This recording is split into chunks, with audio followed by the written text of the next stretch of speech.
요한복음 11장 말씀은 이렇게 시작을 하고 있습니다. 이 시작은 이제 요한복음 11장 전체에 관한 말씀이고, 이것도 요한복음 11장을 이해하는데 아주 중요한 본문의 말씀이 되겠죠. 요한복음 11장 말씀 2절 말씀 우리 같이 봤으면 좋겠습니다. 요한복음 11장 2절 말씀 같이 보겠습니다. 같이 읽습니다. 이 마리아는 향유를 주께 붓고 머리털로 주의 발을 닦던 자요, 병든 나사로는 그의 오라버니더라. 아멘. 오늘 말씀은 이 나사로에 관한 말씀입니다. 죽었던 나사로가 살아나는 장면을 묘사하고 있습니다. 그런데 이 나사로와 예수님과의 관계, 그리고 나사로와 그의 누이들에 대한 관계에 대해서 성경을 말씀하고 있는데, 특별히 마리아에 대해서 말씀을 하고 있습니다. 이 마리아는 향유를 주께 붓고 머리털로 주의 발을 닦던 자다. 그리고 그에게는 이 오라비가 있었는데 그의 이름은 나사로였다. 그리고 또 뭐냐면 그의 그의 병이 이렇게 쉽지 않았던 병을 앓고 있었다는 것을 본문은 말해주고 있습니다. 예수님께서 이 말씀에 보면 마리아의 이 향유를 주님께 붓고 머리털로 주님의 발을 씻던 이 사건을 보면 우리는 이것을 생각할 수 있습니다. 예수님께서 수많은 사람들이 왔습니다. 어떤 사람은 병을 가지고 왔고 어떤 사람은 문제를 가지고 왔습니다. 많은 사람들이 예수님께 왔지만 예수님께 관심이 있었던 것은 아닙니다. 이 많은 사람들의 관심은 자기에게 초점이 맞춰 있었습니다. 어떤 사람은 병을 낫기 원했고, 그리고 어떤 사람은 기적과 이적을 보기 원했고, 어떤 사람은 먹는 것을 해결하기 위해서 왔습니다. 그러나 마리아만큼은 예수님에게 집중했던 사람입니다.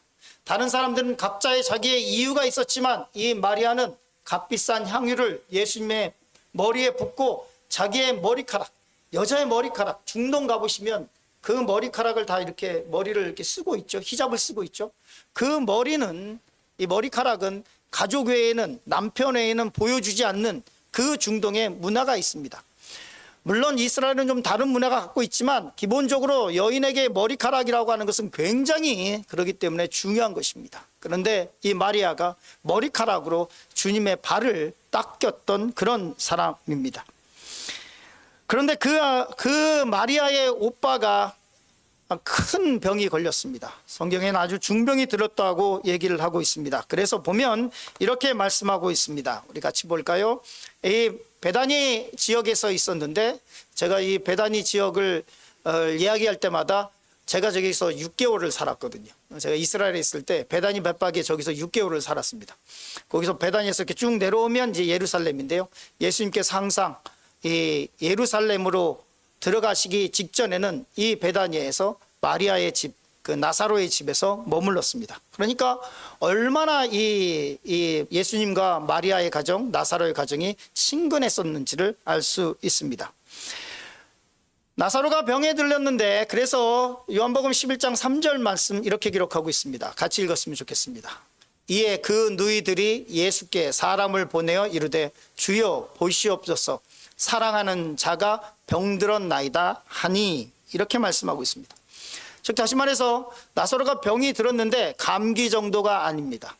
정말로 큰 병이어서 이 병이 위중했기 때문에 예수님에게 이 누이들이 마리아와 마르다가 사람을 보냈습니다. 주님, 나사로가 큰일 났습니다. 주님께서 사랑하시는 이 나사로가 저희 가정을 사랑하시는 것 압니다. 그런데 정말로 큰일이 생겼습니다. 주님 사역하시라고 바쁘지만 지금 나사로 우리 오빠가 죽게 생겼습니다 라고 사람을 보냈어요. 그런데 이 말을 전해 듣고 예수님의 반응이 굉장히 이상했습니다. 말씀을 같이 읽어볼까요? 같이 읽습니다. 요한복음 11장 6절. 나사로가 병들었다 함을 들으시고 그 계시던 곳에 이틀을 더 유하시고. 예수님께서 나사로가 죽게 됐다는 말씀을 전해 들었는데, 그 말을 전해 들었음에도 불구하고 예수님께서 바로 가시는 것이 아니라 이틀을 더 계시던 곳에서 유하고 계셨습니다. 그리고 실제로 이 예수님께서 더 계셨기 때문에 나사로는 죽었습니다.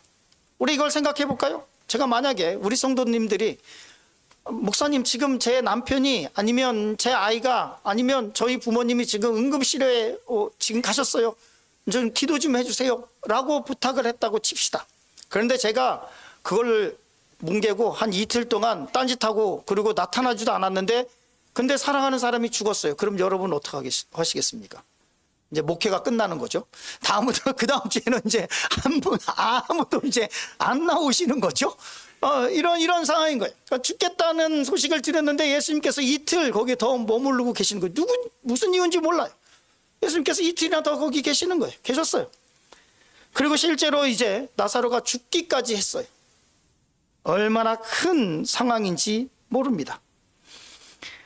그리고 며칠이 지나서 이제 거기 이제 나사로가 아프다는 얘기를 들으시고 거기 이틀을 더 지나셨으니 그리고 이제 출발하셨으니까 이제 오는 시간까지 계산을 했을 때 이미 나사로는 죽었고 장사를 지냈습니다.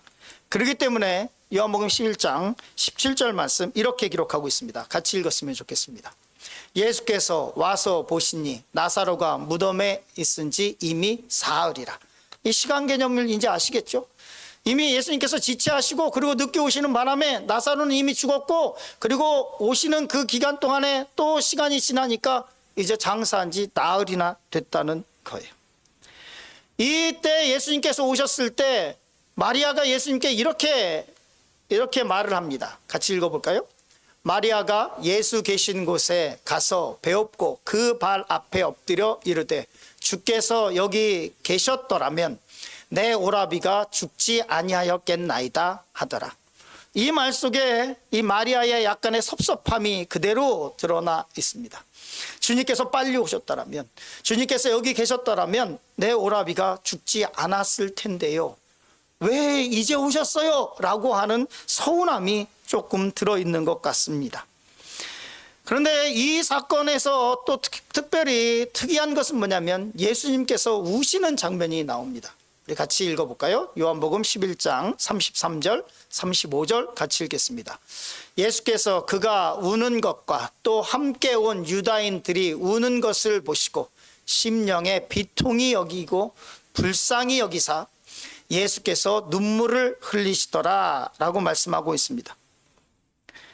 이미 죽은 오빠 앞에서 울고 있는 마리아 그리고 그를 사랑했던 사람들이 울고 있는 그 사건 속에서 예수님께서 눈물을 흘리셨습니다.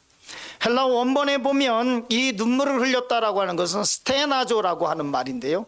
눈물에는 여러 종류가 있죠. 통곡도 있고 뭐 흐느껴 우는 것도 있고 뭐 여러 가지 종류가 있습니다. 그런데 이 스테나조라고 하는 이 말은 예수님께서 통곡하셨다기보다는 그냥 하염없이 눈물을 쭉쭉 흘리셨던 것을 볼 수 있습니다. 아마 이 사건 이후에 바로 있는 사건이 뭐냐면 예수님께서 돌아가시고 십자가에서 부활하시는 사건입니다. 아마 이 사건을 보며 자신의 죽음을 생각했을 수도 있고 죽은 사람에 대한 슬픔을 갖고 있는 이 사람들 마리아와 마르다의 이 마음을 읽으셨을 것입니다. 이 눈물을 흘리시는 사건을 통해서 예수님께서는 우리의 슬픔 가운데 그냥 모른 척하지 않으신다는 것입니다. 우리의 질고를 지고 우리의 고난과 환난과 우리의 슬픔을 아시는 분이라고 이사야는 전해주고 있습니다. 오늘 이 사건을 통해서 우리가 보려고 하는 것은 첫 번째 무덤 문을 열라는 것입니다. 예수님께서 무덤 앞에 서셨습니다. 다 끝나버린 죽은 사람 장사된 지 나흘이나 된 사람 앞에 서셨습니다. 모든 것이 끝났다라고 생각하는 사람들 앞에서 주님께서 그 무덤 앞에 서신 것입니다. 죽음은 모든 것의 끝입니다. 모든 사람은 죽음 앞에서 희망을 잃어버리게 됩니다. 죽음은 그런 것입니다. 이 죽음을 피할 수 있는 사람도 없고 이 죽음의 절망에서 벗어날 수 있는 사람도 없습니다. 죽음은 모든 것의 끝을 의미합니다. 그런데 주님께서 그 무덤 앞에서 이제 주님의 일을 사역을 시작하십니다. 죽은 나사로 앞에서 그 무덤 앞에서 주님께서 이렇게 말씀하십니다. 우리 말씀을 같이 읽었으면 좋겠습니다. 요한복음 11장 39절 말씀 같이 읽었으면 좋겠습니다. 예수께서 이르시되 돌을 옮겨 놓으라. 이 말이 이해가 되지 않습니다. 사흘이나 지났습니다. 그리고 이 무덤 옆에는 시체 썩는 냄새가 나기 시작합니다. 이 말을 들은 사람들, 돌을 옮겨 놓으라고 하는 말을 들은 사람들이 선뜻 나서서 이 돌을 옮길 수가 없었습니다. 자기네들도 알거든요. 이미 끝났다는 거, 사람이 다 죽었다는 거, 사흘이나 지났다는 것을 알고 있습니다. 마르다마저 이렇게 얘기를 합니다. 우리 같이 읽었으면 좋겠습니다. 그 죽은 자의 누이 마르다가 이르되 주여, 죽은 자가 사흘이나 되었음에 벌써 냄새가 나나이다. 시체 썩는 냄새가 이 굴 밖에서 이제 나기 시작을 합니다. 마르다의 말이 틀린 말이 아니죠. 맞는 말입니다. 죽은 지 사흘이나 됐습니다. 시체 썩는 냄새가 이미 나기 시작합니다. 그 무덤의 문을 열라고 하시는 주님의 말씀이 도저히 이해가 되지 않습니다. 그런데 주님은 우리에게 계산기를 두드리고 이성적으로 생각하고 판단하고 우리의 결론을 주님께 얘기하라고 하지 않습니다. 인간의 생각으로는 불가능한 일입니다. 그러나 주님께서 말씀하시는 것은 그 무덤의 문을 열라라고 하는 것이에요. 주님께서 우리에게 요구하시는 것은 가능한가 불가능한가를 재서 그것을 판단하고 주님께 얘기하라는 것이 아니에요. 주님께서 말씀하시는 것은 이것입니다. 같이 읽었으면 좋겠습니다. 요한복음 11장 40절 같이 있습니다. 예수께서 이르시되 내 말이 내가 믿으면 하나님의 영광을 보리라 하지 아니하였느냐 하시니, 주님께서는 뭐라고 말씀하고 있냐면 네가 내 말을 믿으면 하나님의 영광을 보리라. 이 죽음 앞에서 너희가 내 말을 믿으면 하나님의 영광을 보리라. 때로는 우리의 삶 가운데 다 망해버린 인생, 다 망해버린 사업장, 다 망해버린 인간관계, 다 망해버린 나의 가정, 그 가정 앞에서 주님께서 말씀합니다. 내 말을 믿으면 네가 하나님의 영광을 보리라 라고 말씀하고 있습니다. 5,000명의 굶주린 군중 앞에서 빌립에게 예수님께서 말씀하십니다. 먹을 것을 주라. 그랬더니 빌립이 뭐라고 얘기하고 있냐면 주님, 각 사람에게 조금씩 나눠줄지라도 200데나리온이 필요합니다. 200데나리온이라고 하는 것은 노동자들이 200일 동안 일해야 하는 그런 돈이죠. 그러니까 요즘에 하루에 일당이 한 100달러가 좀 넘는다고 하는데요. 이 바깥에서 일하시는 컨스트럭션 하시는 분들이 150달러 정도면 곱하기 200 하면 됩니다. 그러니까 굉장히 큰 돈이죠. 200일의 품삯으로도 모자랍니다 라고 대답을 합니다. 그런데 주님께서, 예수님께서 듣고 싶은 말씀은 주님 200달러 가지고도 부족합니다 라고 하는 말이 아니에요.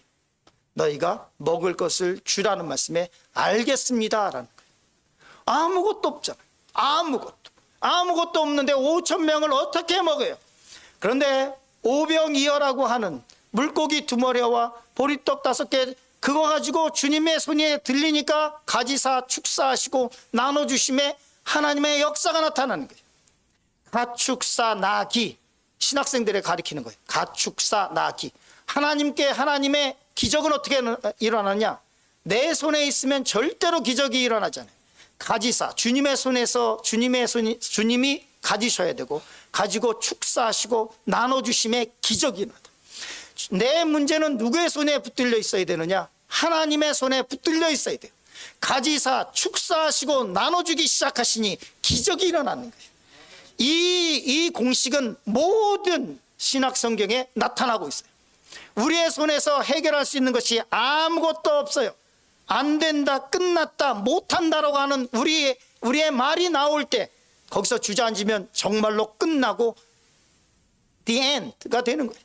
그러나 무덤 앞에 서신 예수님을 바라보시기 바랍니다. 주님께서 이렇게 말씀하시잖아요. 내 말이 내가 믿으면 하나님의 영광을 보리라. 여러분, 하나님의 영광이 여러분의 인생 가운데 몇 번이나 나타났습니까? 과거에 여러분 얼마나 많은 하나님의 영광을 체험하고 있습니까? 지금 그것이 없었다면 지금 우리는 우리의 삶 가운데 하나님의 영광이 나타나야 될 줄 믿습니다. 깨진 관계성이 회복될 것입니다. 교회를 떠난 아이들이 다시 신앙생활을 시작할 수 있을 것입니다. 하나님, 제가 보기에는 불가능한 것 같아요. 그런데 무덤 앞에 서신 예수님을 바라보십시오. 주님께서 하신 말씀을, 네가 내 말을 믿으면 하나님의 영광을 보리라. 매일 내 인생이 마이너스 인생이에요. 하나님, 나는 플러스 인생을 좀 살고 싶어요. 하나님, 이 기적 같은 일이 벌어질까요? 주님께서 말씀하십니다. 내 말을 내가 믿으면 하나님의 영광을 보리라.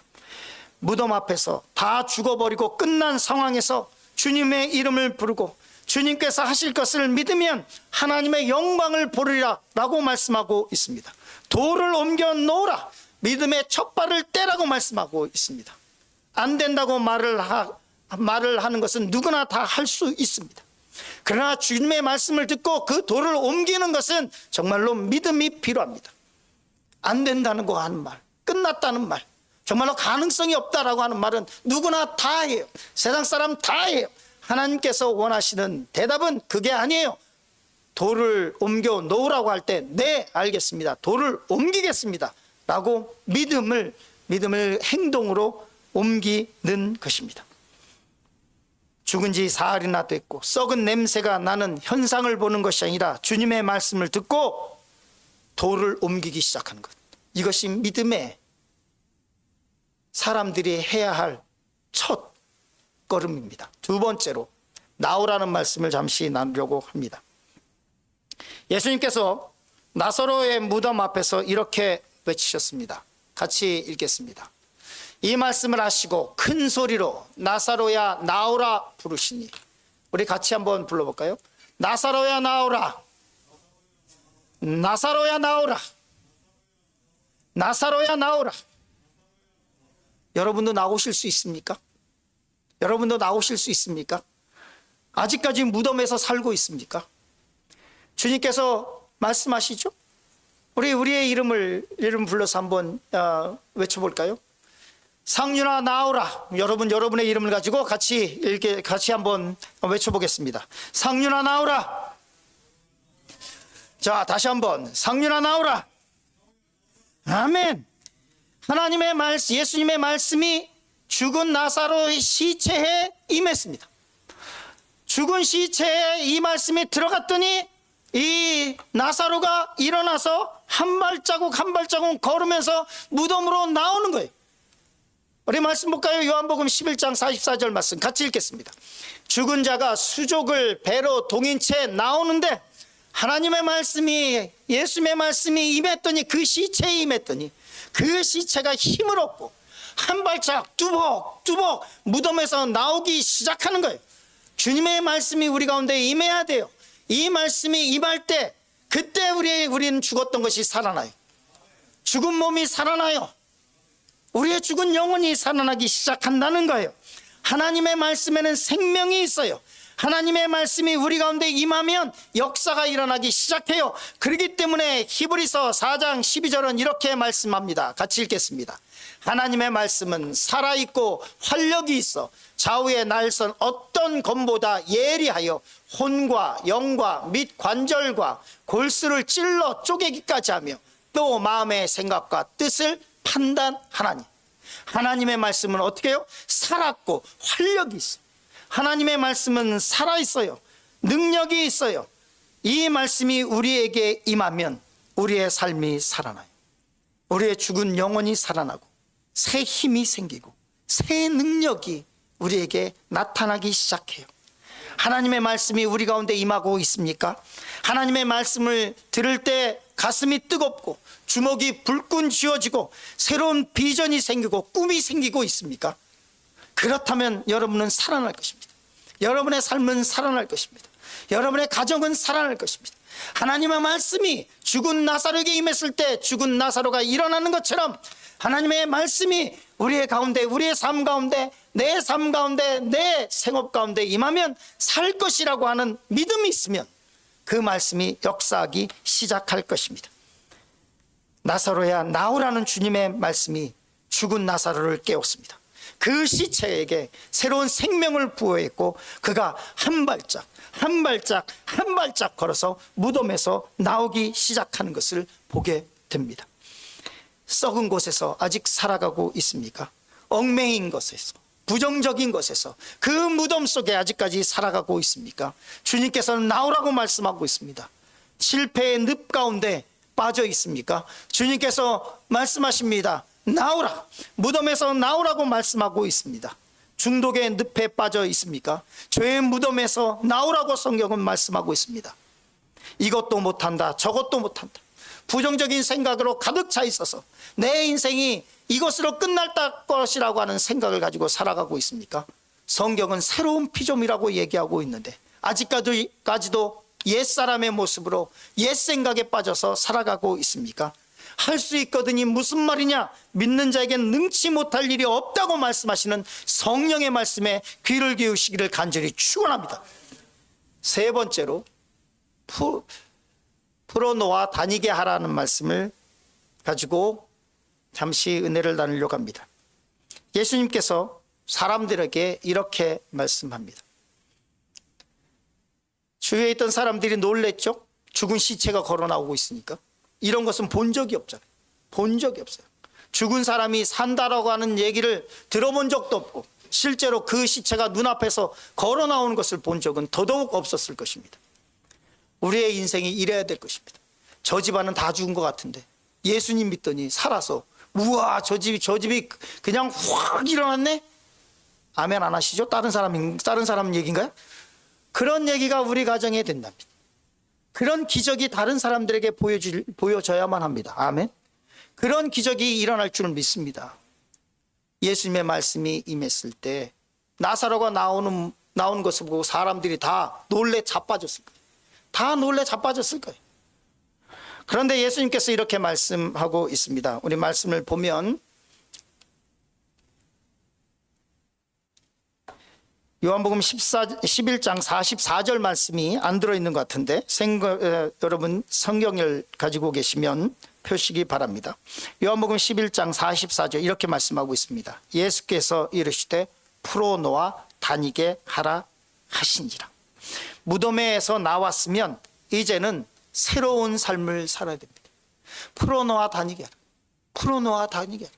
언제까지 얽매여 있을 거예요? 언제까지 과거에 얽매여 있을 거예요? 언제까지 과거의 트라우마에 얽매여 있을 거예요?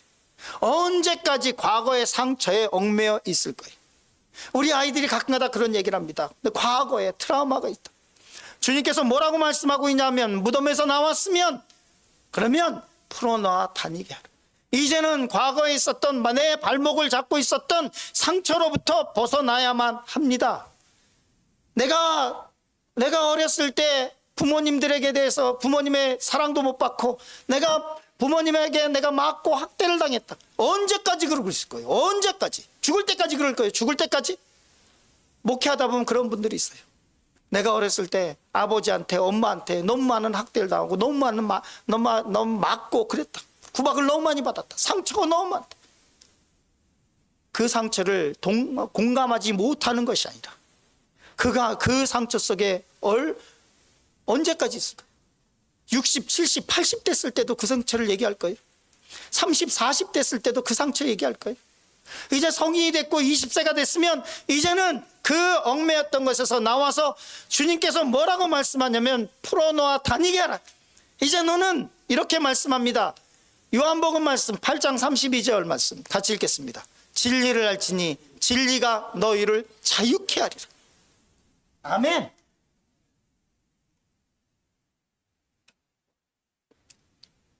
책 가운데 이런 책이 있습니다. 잘했어 코끼리라고 하는 책이 있습니다. 이 책의 내용은 아주 간단합니다. 서커스에서 이제 공연을 하는 이 코끼리는 이렇게 쇠사슬에 묶여 있다고 합니다. 그런데 코끼리는 힘이 엄청나죠. 엄청나게 셉니다. 그래서 뭐 몇 톤의 차도 그냥 들이받으면 차가 그냥 붕 갔다가 떨어지죠. 이 다 큰 코끼리의 힘은 정말로 대단해서 그냥 웬만한 승용차는 그 위에 올라가면 그냥 짜부러지죠. 그런데 저 묶여있는 쇠사슬, 저 말뚝은 코끼리 힘으로는 충분히 뽑아버리고도 남는 정도입니다. 그런데 어렸을 때부터 이 쇠사슬에 묶여 있다 보니까, 그러다 보니까 어렸을 때는 몇 번 막 돌아다니고 하다 보니까 안 됐단 말이에요. 계속 안 됐어. 근데 다 컸을 때도 저 쇠사슬에 묶어 놓기만 하면 코끼리는 저기서 벗어나지 못한다는 거예요. 그런데 실제로 어떤 일이 있었냐면, 서커스 단에 화재가 났는데, 저것을 대부분의 코끼리들은 저 쇠사슬에 묶여서 타 죽었는데, 코끼리 한 마리는 저 쇠사슬을 끊고 나왔더라는 거예요. 그게 모티브가 돼서 쓴 책이 잘했어 코끼리라고 하는 책이에요. 성체가 됐음에도 불구하고 아직까지도 그 예전에 있었던 저 얇디 얇은, 코끼리에 비해서 얼마나 얇아요. 저 얇디 얇은 저 쇠사슬에 묶여서 그 가냘픈 말뚝에 박혀서 거기서 뱅뱅뱅뱅뱅뱅, 거기서 그냥 그 말뚝이 딱 고정이 되면 나가지도 못하는, 그렇게 살고 있지는 않습니까? 아무것도 아닌데, 아무것도, 하나님의 주신 능력이, 우리의 믿음이 너무너무 큰데, 이제는 박차고 나와야만 하고 그렇게 살아야만 하는데, 그럼에도 불구하고 저 코끼리처럼 그냥 쇠사슬에 묶이는 저 빈약한 것에 얽매여서 그러고 살아가고 있지 않습니까? 성경은 얘기합니다. 진리를 알지니 진리가 너희를 자유케 하리라. 나사로에게 얘기합니다. 이제 풀어놔 다니게 하라. 이제 주님 안에서 기뻐하고 즐거하며 하나님 안에서 기뻐하며 새 생명을 받은 사람으로서 새 피조물이 된 아이덴티티가 달라진 사람으로서 살아가라고 말씀을 하고 있습니다. 갈라디아서에서 이렇게 말씀하고 있죠. 같이 읽었으면 좋겠습니다. 갈라디아서 5장 1절 같이 읽습니다. 그리스도께서 우리를 자유케 하려고 자유를 주셨으니 그러므로 굳건하게 서서 다시는 뭐요? 종의 멍에를 매지 말라. 다시는 종의 멍에를 매지 말라. 주님께서 우리를 자유하게 하시려고, 그리고 자유케 하셨고, 그러니까 굳건히 서서 굳건하게 해서 네 속사람을 강건하게 해서 다시는 종의 멍에를 매지 말라고 말씀하고 있습니다. 예수님께서 십자가의 죽으심으로 우리에게 자유를 주셨습니다. 그러므로 우리는 이 자유를 누려야만 합니다. 다시는 종의 멍에를 매지 말아야만 합니다. 2026년도 우리 모든 성도들이 주님 안에서 자유를 누리시길 간절히 축원합니다. 주님께서 십자가의 죽으심으로 우리를 죽음에서 건져내셔서 나사로처럼 무덤에서 나오라 하셨고, 우리는 무덤에서 나왔습니다. 그리고 말씀하시기를 이제 풀어놓아 다니게 하라고 말씀하고 있습니다. 궁핍에서 풀리기를 간절히 축원합니다.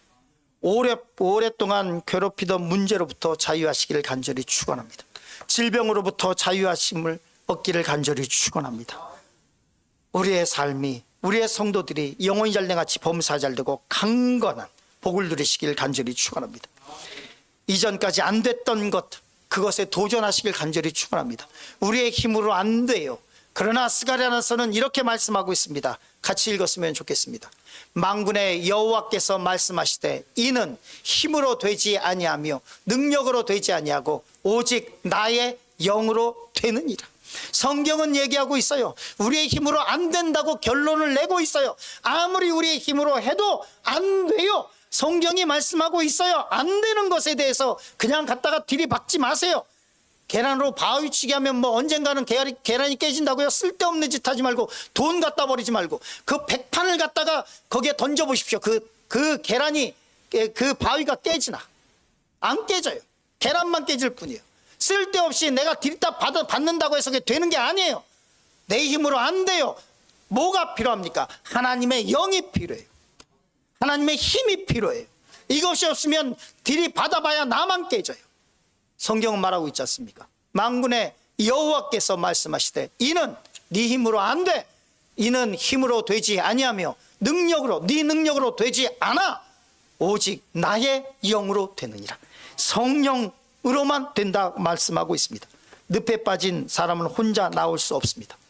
나오려고 발부둥 치면 칠수록 더 깊이 빠질 뿐입니다. 하나님의 힘과 능력이 필요합니다. 성경은 우리의 힘으로 안 된다고 선언하고 있습니다. 안 되는 걸 계속하는 것은 어리석은 것입니다. 하나님의 힘을 간구하는 것이 우리가 해야 될 일입니다. 결론의 말씀을 맺으려고 합니다. 무덤에서 나오시길 간절히 축원합니다. 안 됐다고요? 끝났다고요? 우리를 속이려는 사탄의 목소리일 뿐입니다. 나사로의 무덤 앞에서 주님께서 말씀합니다. 나사로야 나오라.